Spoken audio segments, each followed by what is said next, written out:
Good morning. Today I just want to talk a little bit about Microsoft Encarta Africana. This is the first version right here. So one of the CDs that I bought off eBay. And I'm going to show you how to go through and experience Microsoft Encarta and other old software on the computer for that matter.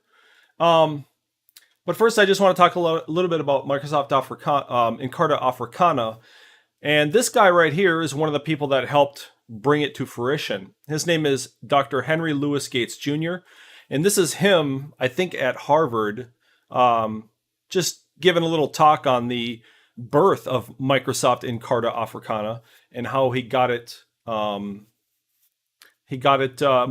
to go in on it. Here it is. Let's try. So I went down to Random House. Now, by this time, when I went to Random House, that was my trade publisher, I had something in my pocket, as we say. And what was in my pocket came from Quincy Jones. When I published a piece in the New York Times in 1992 on anti-Semitism in the black community. It was very controversial. Farrakhan put there was a death, warrant. I don't know what the right thing. All these anonymous calls, they were going to kill me and all this stuff. And once I was lecturing at Emory, and I was backstage, and two of my friends who were black guys I'd known from Yale were on the faculty of Emory, came back to see me, and they were very nervous, and I couldn't figure out why they were so nervous. And 2 seconds before I was about to go on, while the introduction was being made, a policeman came up and said, Professor Gates, we just thought you might like to know that there are busloads of black Muslims out in the audience, but we covered your back. We're covering your back. I was thinking, shit, my back? What about my front?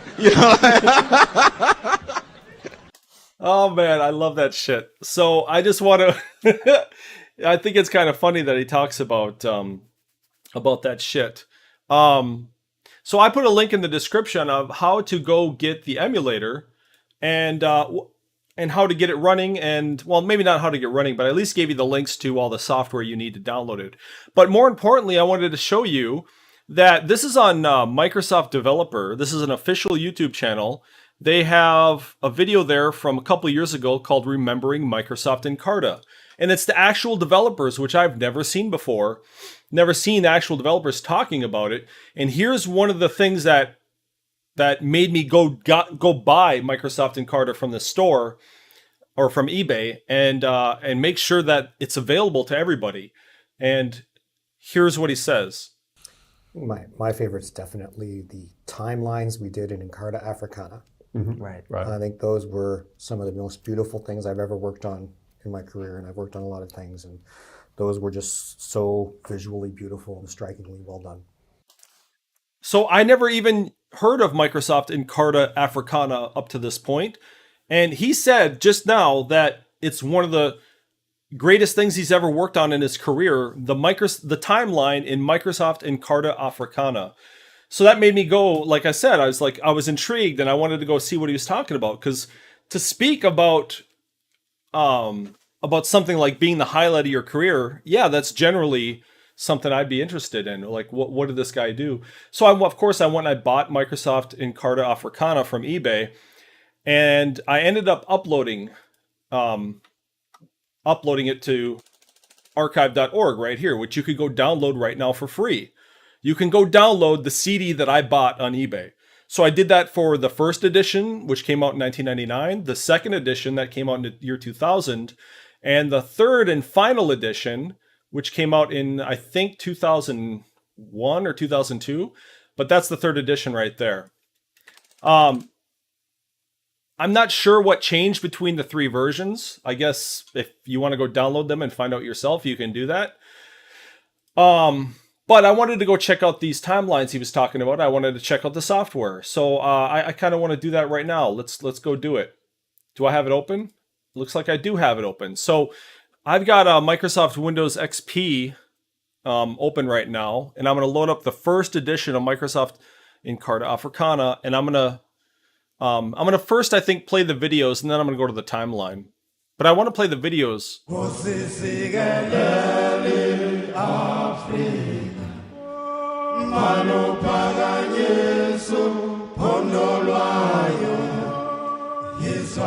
Mithandazo yethu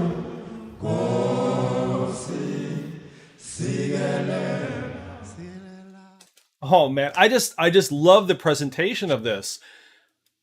This is the first edition of Microsoft Encarta Africana, and it's the last version that I found on eBay. The first one I bought, I did it backwards. I bought the first edition I bought was the third edition, and then I bought the second, and then I bought the first, and I ripped them all and put them up on the website for people to download. But it's not just Encarta Africana. I've actually always liked Microsoft Encarta. It's an encyclopedia for your computer. Before Wikipedia, before, all that shit, there was Microsoft Encarta, and I've always liked it. And, well, let's look at the timeline he was talking about first. So,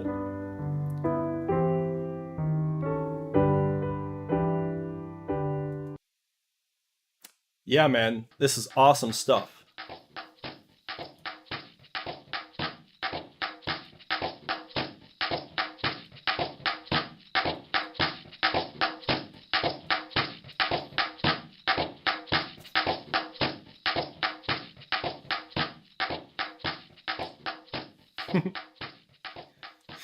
This is a timeline of our history, of human history, not just African, but human history. So you can click stuff, and you can read about all different events and history. It's just awesome. You can read, you can look at pictures, and the presentation to me is just really impressive. Like that guy said, this is some of the best stuff he's worked on, and I would actually agree with him that this stuff is amazing.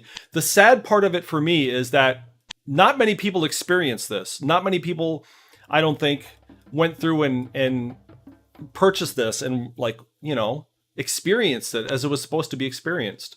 So, yeah, man, this stuff is just not just rich in information.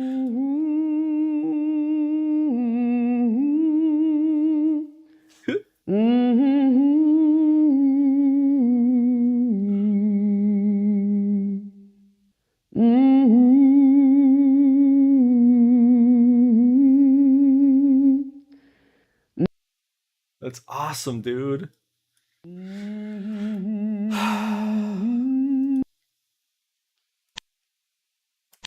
Amazing.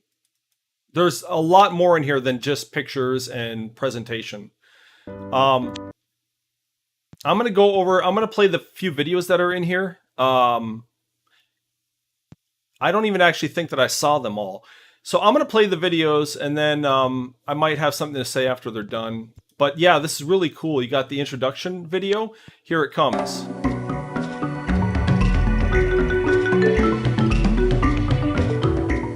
Welcome to Encarta Africana. My name is Henry Louis Gates Jr., and this is my friend Kwame Anthony Appiah, who happens to be also my colleague here at Harvard University. We invite you to join us on a journey that will take us back in time to a place half a world away. Our journey begins in Africa, about the time early man makes his appearance, approximately 4 million years ago. Our itinerary includes the ancient African kingdoms of Egypt, Kush, Ethiopia, Mali, and Benin. With a mouse click, you can look out on the remarkable ruins at Great Zimbabwe or walk the streets of the thriving medieval trading city of Timbuktu. But Encarta Africana is more than a travelogue, more than a checklist of natural wonders and mankind's accomplishment. This electronic encyclopedia also documents the very human history of the African diaspora, the forced dispersion of African peoples throughout the New World and even beyond. Everywhere we turn, we'll encounter Africa past and present, in strong lines and shadows, in its purity of voice, its rage of color, its distinctive flavor. From the Nile River Valley to the Cape of Good Hope, from the North Pole to Patagonia, from West Virginia, where I grew up, to Ghana, where I grew up, and in all the great cities, Harlem, New Orleans, Paris, Rio. Along the way, you'll meet rulers and writers, generals and journalists, politicians and musicians, saints and scientists, artists and athletes, the forebears of the African people today, and those to whom the legacy has been bequeathed. You'll meet them all on your journey through Encarta Africana. And then there's a section here, I think, in features. Yeah, Africana on camera, which this layout kind of changed as you went through the second and third editions, I think. But I'm just going to watch the original ones here. Even Whoopi Goldberg is in here. It's pretty cool.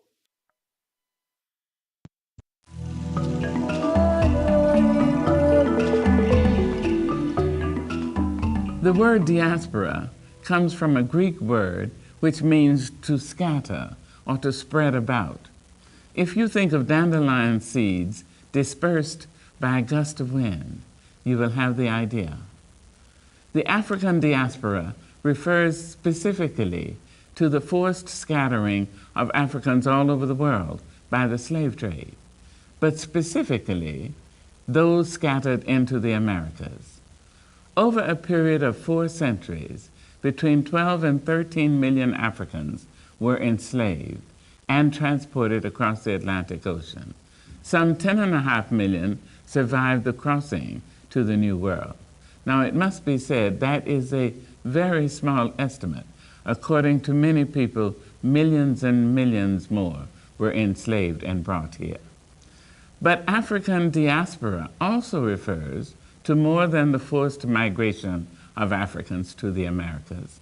It refers to the diverse African heritages slaves brought across the ocean and their fundamental influence on all the societies of the Western Hemisphere. Not so long ago, there were many who believed that African Americans were a people without a past. But we now know that it takes more than a horrifying transatlantic voyage chained in the filthy holds of a slave ship to erase someone's culture. We know that Yoruba shipped to Haiti, Angolans shipped to Brazil, and Fulani shipped to the United States did not lose their languages, religions, traditions, and memories entirely when they stepped onto these shores. Far from it. Encarta Africana spreads before you like a stunning patchwork quilt, the rich array of African legacies throughout the Americas, from candomblé in Brazil to Santeria in Cuba and in the United States, from samba to rumba, from black-eyed peas to gumbo, from call and response singing to jazz, from philosophies, modes of being, and family structures. Encarta Africana is your gateway to the African heritages of the Americas.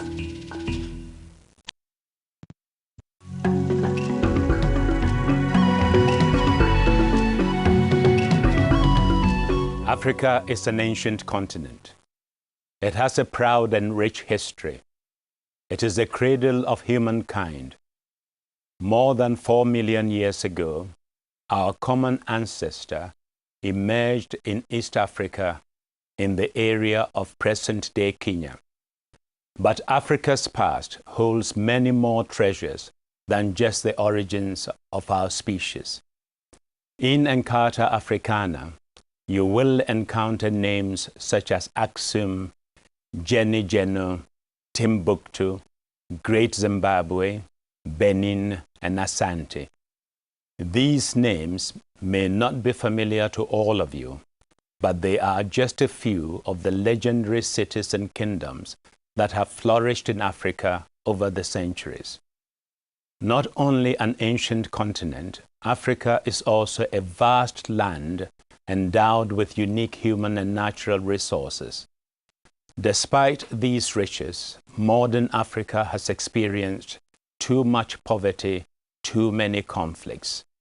Transcending that Africa, however, there is a new Africa that is embracing pragmatic progress under the rule of law. It is an Africa that is making a genuine effort to embrace democracy, endorse human rights, and promote economic reform. For too long, conflict and poverty in Africa has been seen as inevitable or intractable. They are neither. Conflict and poverty in Africa, as everywhere, are caused by human action and can be ended by human action. Through Encarta Africana, you can trace the developments that are making this vital and remarkable progress possible. You can discover how Africa's present is seeking to do justice to Africa's past, to create the Africa that Africa deserves.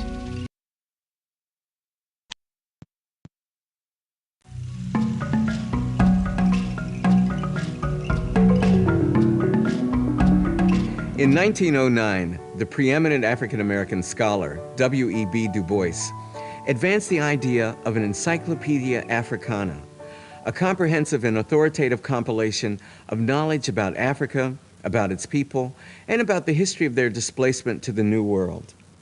From Angola to Zambia, from my home in Ashanti to the world of the Zulu people, Du Bois had in mind a definitive work that would hold the entire story. For 90 years, Du Bois's dream occupied African and African-American academics. A noble idea, and necessary. Yes, they saw it that way too, but it remained a dream. Until now. Two important developments have made it possible for Du Bois's dream to be realized. First, the explosion of African and African-American studies. Information about the peoples of Africa and their exploitation has dramatically enlarged the realm of scholarly knowledge. 40 years ago, a determined effort was begun to assemble the whole story of Africa, from ancient times to the present, and add to it the more recent chapters written in the New World. The history, cultures, and belief systems, the shattering events of slavery and the Middle Passage, the political, economic, and social institutions, all of it gathered and assembled and given place and perspective until we're finally able to say, here is an encyclopedia that does for African and African-American cultures what the first encyclopedia did for Europe, its sons and daughters, 2 centuries ago. The second development is the new multimedia technology that the computer makes possible. We have finally a technology that can explore and explain the expressive features, music and dance, art and cinema, literature and storytelling that are the heart of the cultural achievements of people of African descent. Du Bois himself, with characteristic insight, expressed the centrality of music to Black life by placing an epigraph at the head of each of the essays in his wonderful book, The Souls of Black Folk. Its presence signifies that something of the souls of Black folk can only be recovered through their music. Du Bois, of course, was bound to the printed page. But now in the electronic book, we're able to give you the music itself. It's now possible to give musical voice to print on the page, to make real what the slave narratives call the talking book.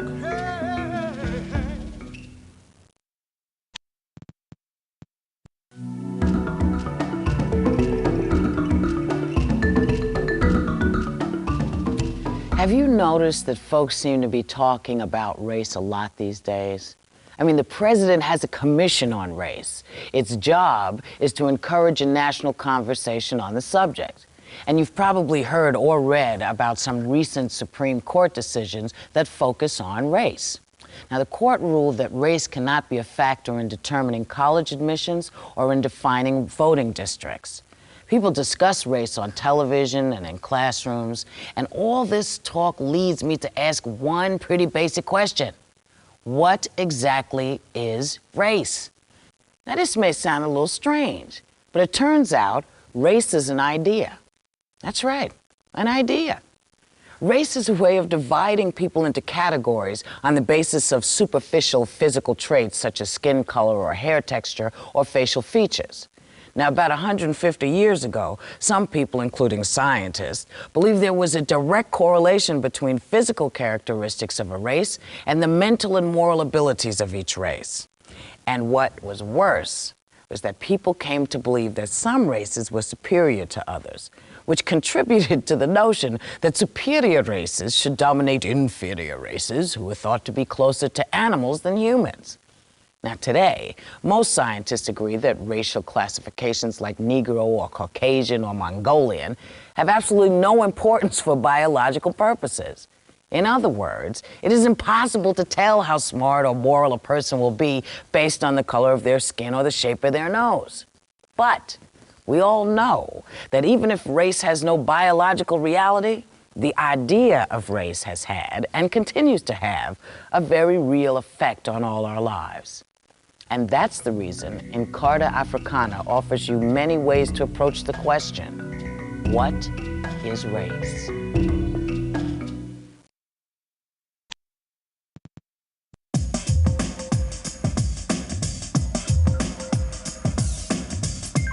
Why does the majority of the world, especially the young people, why did they choose American black music to be their voice, their anthem in life? You know, and I've been to almost every place in the world, and without exception, the music that seems to speak for most of the youth in the world is basically black American music.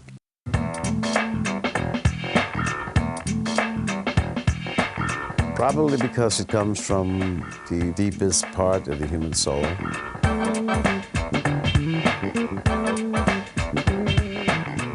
The black experience in America is really written in the music, you know. Everything else is written by, you know, Uncle Tom Cavanaugh and stuff. All the other things are written by the victors and the conquerors. And you know how the conquerors write history. Mr. Charlie, Mr. Ludlow Joe, right undecided, oh boy, I won't work no more. But the real history of what happened here is in all the spirituals, in the blues. You got a right to the tree of life. You got a right to the tree of life. Remember Langston Hughes said one time, he said, there's not too much difference between the field holler that the slaves used to use when they picked cotton and Coltrane when he plays in New York City.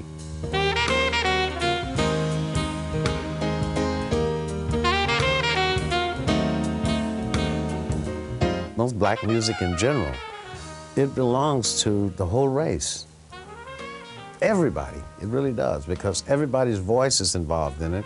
And every blues singer you see, maybe Whitney this year that comes out of the church, you know, or Dinah Washington years ago, or Aretha Franklin after that. It's all one person, really. You know, to me, it feels like one person that did. And they take all of the things that have come down all of the years, you know, from slavery to spirituals to this and that, and they keep piling it up and adding something to it, and it just keeps on growing.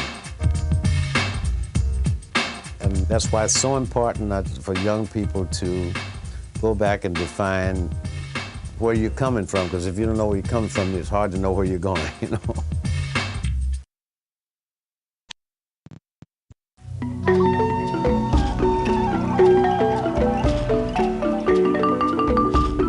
The desire for freedom is a very powerful motivator, and people all over the world have always gone to extraordinary lengths to secure freedom for themselves and their loved ones. So it's not surprising that enslaved African Americans in July 1776 paid very close attention to the opening words of the Declaration of Independence. We hold these truths to be self-evident, that all men are created equal, that they are endowed by their Creator with certain unalienable rights, that among these are life, liberty, and the pursuit of happiness. Did those words apply to all Americans, black and white? That is precisely the question 8 black men from Boston asked 6 months later. In a petition to the Massachusetts General Court, they asserted their natural and unalienable right to that freedom which the great parent of the universe has bestowed equally on all mankind. 75 years later, when the promise of the Declaration of Independence remained unfulfilled, the great Frederick Douglass said to white Americans, "This 4th of July is yours, not mine." In Encarta Africana, you will see that the quest for freedom has taken many different forms. You will see the quest in slave revolts, in the slave factories of West Africa during the Middle Passage, and on plantations in the New World. You will see the quest in flight, slaves risking barbarous punishments and even death to escape bondage, whether to form maroon communities or to reach places where slavery was outlawed. And you will also see the question slaves working for pitiful wages to purchase freedom for themselves and others. People of African descent have fought in their quest for freedom. Haitians defeated local planters and European armies to become the world's first black republic. Black Americans fought in all their nation's wars, first for freedom from slavery and then for freedom from second-class citizenship. Africans overthrew one European power after another for the freedom to govern themselves. Sometimes the quest for freedom took the form of nonviolent marches, sit-ins, demonstrations, boycotts. It was pursued in courts of law, classrooms, and the halls of Congress. Sometimes the frustration of the failed quest erupted in rioting. At other times, the quest for freedom meant refusing to budge. It was Rosa Parks keeping her seat on a bus in Montgomery, Alabama. It was Nelson Mandela's defiant refusal to leave his Robben Island prison cell until apartheid was destroyed. His words echoed the determination of freedom fighters past and present. I cherish my own freedom dearly, but I cannot sell my birthright, nor am I prepared to sell the birthright of the people to be free. And today, the quest for freedom from poverty, from violence, and from despair continues. So I don't know about anybody else, but I like my encyclopedias to be multimedia. Wikipedia is partially multimedia because they got pictures and some sounds, but it doesn't have presentation. Wikipedia does not have a good presentation. I don't like it as much as Microsoft Encarta. So that's why you'll find me sitting in old versions of Microsoft Encarta researching things. Some of the information is, outdated because the last version of Encarta was made, I think, in 2009. But basically, this series, Microsoft Encarta here, it went from 1993 to 2009, I think. Which is, if you actually look up some of the articles here, you'll see it's written by scholars. It's written by academics, as opposed to Wikipedia, which is written by some 15-year-old punk kid with buck teeth. I'm just kidding around, obviously, but I'm not saying that it's unreliable or incorrect. It's just that, I don't know, I like the professional writings that you'll find in Encarta and actual real encyclopedias. But it's a really good start for learning all sorts of different topics. They got a lot of different things here. They got maps, they have timelines, media gallery with sounds, and there's even more articles in this software, which you can take the time to read if you want. I'm trying to find where the writings are. I guess we'll go home here and just... Oh, there's articles right there. Yeah, you can find all sorts of articles. Oh, there's 2 discs? Oh, I forgot about that. Okay.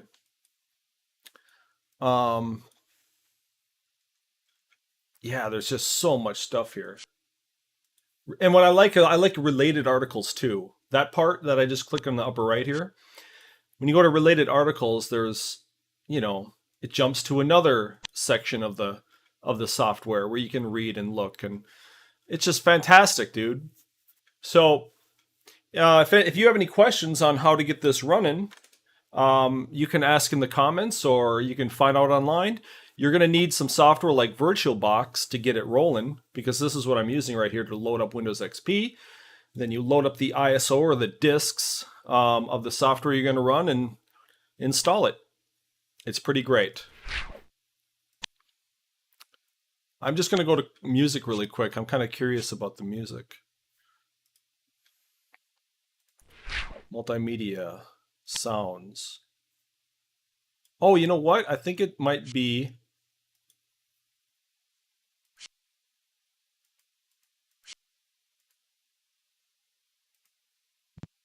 features. I think it's here. Oh, maybe not. I think it's in the later versions that have a whole dedicated section to music.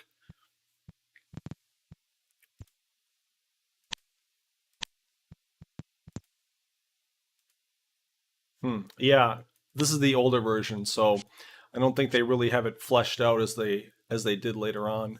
But I still think that they have music in here somewhere. It's just not as presented.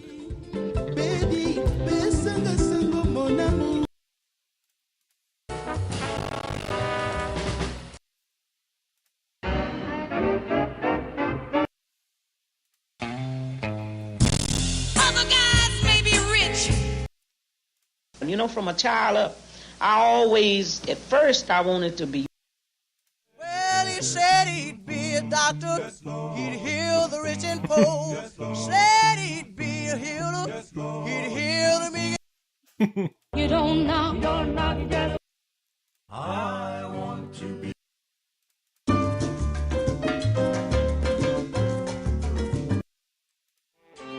Then the world I know. The hoochie man, but you know I'm here. It's awesome.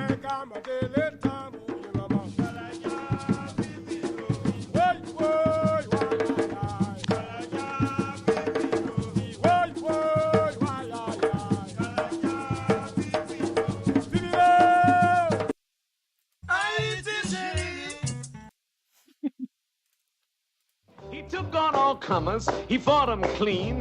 The old Tell me, baby.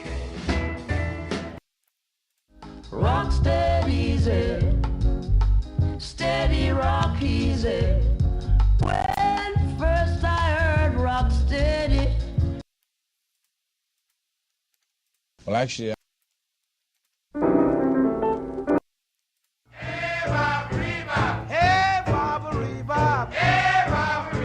Yes, your baby knows. Mama's on the chair, Papa's on the cot, baby's on the floor blowing his natural top, singing, hey, Barbara. Oh, well, what's the other CD? Okay. Lead Belly. I got a football blues, I'm gonna betting it all around. This is the home of the brave, the land of the free. I don't want to be mistreated by no bourgeoisie, Lord, in a bourgeois town.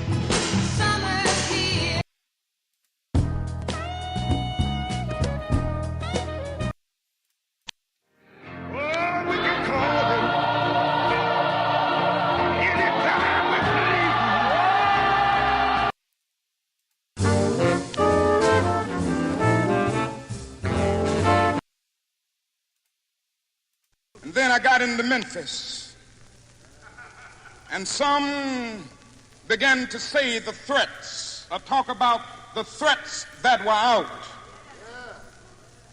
or what would happen to me from some of our sick white brothers. Well, I don't know what will happen now. We've got some difficult days ahead, but it really doesn't matter with me now, because I've been to the mountaintop. And I don't mind. Like anybody, I would like to live a long life. Longevity has its place. But I'm not concerned about that now. I just want to do God's will. And He's allowed me to go up to the mountain. And I've looked over, and I've seen the promised land. I may not get there with you, but I want you to know tonight that we as a people will get to the promised land.